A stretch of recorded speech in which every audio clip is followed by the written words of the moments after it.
தவறான ஆலோசகர்களால் அவர் விஜய் வந்து சிரமப்படுறாரு.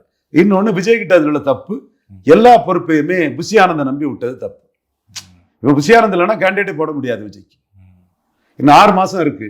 இல்ல இவரு தான் வந்து கூப்பிட்டு மாவட்ட செயலாளர் இன்டர்வியூ எடுத்து பண்ணாரு அப்படின்லாம் கேள்விப்பட்டேன். விஜய் தான் டைரக்டா இன்டர்வியூ பண்ணல, ஒன்றும் பண்ணலைங்க. எல்லாமே இவர் தலைவர் தான். புஷி ஆனந்த் தான். புஷி ஆனந்த் இல்லைன்னா தாவேக்கா இல்லை. அப்படி இருந்ததுன்னா ஒருவேளை நான் புஷி ஆனந்த பூச்சலாரை போட்டதை, மனசார ஒரு விஸ்வகர்மா சமுதாயத்தை சேர்ந்தவரை போட்டதை, ஒரு ஓபிசி இதில் பாசிட்டிவ் சோஷியல் ஜஸ்டிஸில் நான் அதை வரவேற்கிறேன், விஜயை பாராட்டுறேன்.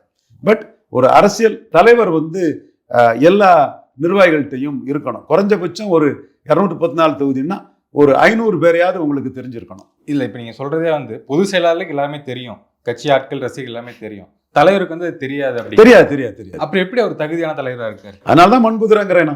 இன்னும் திருத்திக்கிட்டா பரவாயில்ல. மண்குதிரையாக இருந்தால் புஷி ஆனந்த் உங்களை காலி பண்ணிக்கிட்டு இந்த அரெஸ்ட் ஆகாமல் இருக்கிறதுக்கு ஏதாவது டீல் பண்ணி அதை எக்ஸ்போஸ் பண்ணிட்டாருன்னா முடிஞ்சது. அப்போ உங்களுக்கு திறமை இல்லை.